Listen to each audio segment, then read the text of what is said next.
হয়তো হতদরিদ্র মানুষগুলো যারা কুড়ে বাড়িতে বসবাস করেন তাদের বাড়িগুলো বৃষ্টিতে ডুবে যাবে, ভিজে যাবে।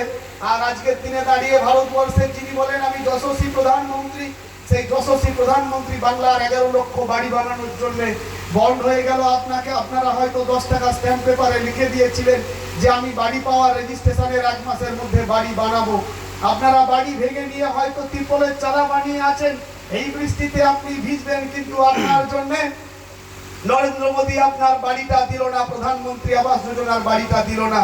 ইতিমধ্যে আমাদের মধ্যে সভামঞ্চে উপস্থিত হচ্ছেন পশ্চিমবঙ্গ সরকারের জলসম্পদ অনুসন্ধান উন্নয়ন দপ্তরের সম্মানীয় মন্ত্রী, সবংয়ের উন্নয়নের কাণ্ডারি, সবংয়ের নবরূপকার ডক্টর মানস রঞ্জন ভূঁইয়া এবং সবংয়ের প্রাক্তন বিধায়ক যিনি 4 বছরে সবংয়ের বিভিন্ন অলিতে গলিতে পল্লী প্রান্তে যার উন্নয়নের ছোঁয়াটা পৌঁছে দিয়েছেন প্রাক্তন বিধায়ক সম্মানীয় গীতারানী ভূঁইয়া মহোদয়া, তেনারা মঞ্চে আসছেন।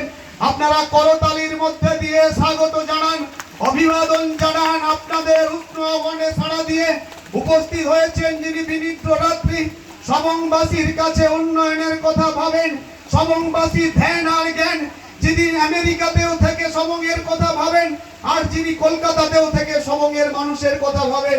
রাত বিরাতে কোনো রুগী হলে কোনো খামতি নেই, রাত্রি 2টোতেও আপনার জন্য চিঠি লিখে হসপিটালে ফোন করে মুমূর্ষ রুগীকে আপনার চিকিৎসার কথা পরিষেবা দেন। তিনি আর কেউ নন, আপনাদের সত্ত্বেও সবংয়ের ভূমিপুত্র, সবংয়ের অতন্দ্র প্রহরী, সবংয়ের নবরূপকার ডক্টর মানস রঞ্জন ভূঁইয়া মহোদয়, তিনি আমাদের মধ্যে উপস্থিত হচ্ছেন। মায়েদের বলবো জোর করে করতালি দিয়ে অভিনন্দন জানান। আমরা অভিভূত, আমরা আপ্লুত, আমরা গর্বিত। জোর করে করতালি দিয়ে অভিনন্দন জানান প্লিজ। Thank you.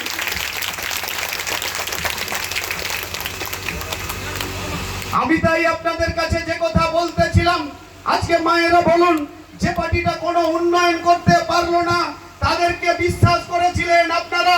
2021-এ আপনারা অনেকে ভেবেছিলেন এই তৃণমূল আর থাকবে না, এই শান্তিপুঞ্জের মেজখোকা চলে গেল, এই রাজীব ব্যানার্জি চলে গেল, এই সবংয়ের একটা 4 ফুট নাটা চলে গেল, তৃণমূল আর থাকবে না।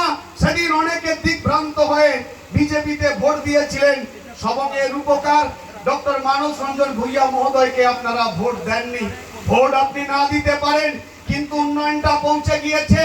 দিদি আপনাদের বলেছিলেন যে আমি যদি 3য়-বার ক্ষমতায় আসি মায়েদের লক্ষ্মীর ভান্ডার ভরিয়ে দেব।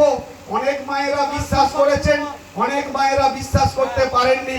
যারা বিশ্বাস করেননি তারাও কিন্তু 2021 সালের 12ই সেপ্টেম্বর যেদিন মমতা বন্দ্যোপাধ্যায় তার দুয়ারে সরকারের ক্যাম্প করলো, সেই ক্যাম্পে যারা ভোট দেননি মানস বাবুকে, যারা ভোট দেননি তৃণমূলে, তারা রাতারাতি গিয়ে লক্ষ্মীর ভান্ডারটা নিয়েছেন। আপনি বিরোধিতা করতে পারেন, উন্নয়নটা মমতা বন্দ্যোপাধ্যায় আপনাদের পৌঁছে দেয়। আমি তাই আপনাদের কাছে বিনম্র চিত্তে অনুরোধ করে বলবো, শীত গ্রীষ্ম বর্ষা তৃণমূল কংগ্রেস মমতা বন্দ্যোপাধ্যায় আপনাদের ভরসা। আমি তাই আপনাদের বলবো, ভরসার নেই ভুল, জোড়া ফুল তৃণমূল। সামনে দিন জোর লড়াই, জোর বাঁধুন, তৈরি হন। লড়াই লড়াই লড়াই চাই, লড়াই করে বাঁচতে চাই। এ লড়াই বাঁচার লড়াই, এ লড়াই জিততে হবে। যে নিন্দুকরা ভাবে যে এখানে বিনা প্রতিদ্বন্দ্বিতায় বোধহয় আমরা অস্ত্রের ঝনঝনিতে জিতেছি, আজকে একটা পঞ্চায়েত সমিতি ভিত্তিক এই উপস্থিতি প্রমাণ করে গণতন্ত্রের গণদেবতারা আমাদের আশীর্বাদ শুভেচ্ছা করেছিলেন বলেই আপনারা আগামী দিনেও এটা প্রমাণ করবেন। আর 2021 সালে আমরা হারিনি, আপনাদেরকে কেউ কেউ আমাদের থেকে দিকভ্রান্ত করেছিল। আমি তাই বলবো, দুষ্ট লোকের মিষ্টি কথায় ভুলবেন না। কেউ কেউ আপনাকে সুশুরি দেবে, এদিকে নয় ওদিকে যা, দুর্গম পথটা আপনি সরিয়ে সুগম পথের দিশারি মমতা বন্দ্যোপাধ্যায়, ডক্টর মানস রঞ্জন ভূঁইয়া, আপনারা সুমসৃণ পথে চলবেন। কারণ ঝাঁ চকচকে রাস্তা আর আধারে আলো, তৃণমূল কংগ্রেস ভালো ভালো ভালো। আমি তাই আপনাদের অনুরোধ করে বলবো, বাংলার মাটিতে যে উন্নয়ন, যে সম্প্রীতি, যে সংহতি, যে ঐক্য প্রগতি আছে, এই উন্নয়নকে আপনারা পিছিয়ে দেবেন না। আপনারা তৃণমূল কংগ্রেসের সঙ্গে রাত দিন 7 দিন থাকবেন। এবারে হয়তো আপনারা 8 তারিখ জেলা পরিষদে 1টি সিটে প্রার্থীকে ভোট দেবেন, কিন্তু 7 মাস বাদে আরো একটা বড় নির্বাচন আছে। সেই নির্বাচনে